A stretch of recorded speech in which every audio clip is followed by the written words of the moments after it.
Hi అందరికి. మా బాబుకి వర్షం పడుతుంటే పాస్తా తినాలనిపించిందంట. సో పాస్తా చేయమ్మా అని అడిగాడు.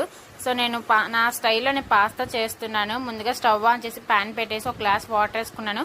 కొంచెం ఆయిల్ యాడ్ చేసుకున్నాను. పాస్తా స్టిక్ అవ్వకుండా ఉంటుంది. సో ఇప్పుడు బాయిల్ అవుతున్న దాంట్లో పాస్తా వేసేసాను.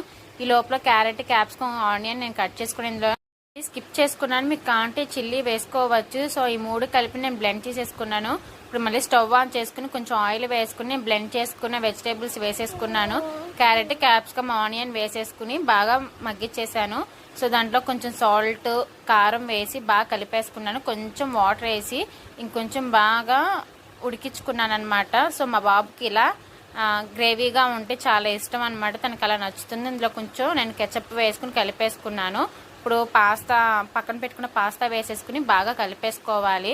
సో చాలా ఏమీ పాస్తా రెడీ అయిపోతుంది. వీడియో నచ్చితే లైక్ చేయండి ప్లీజ్. మన ఛానల్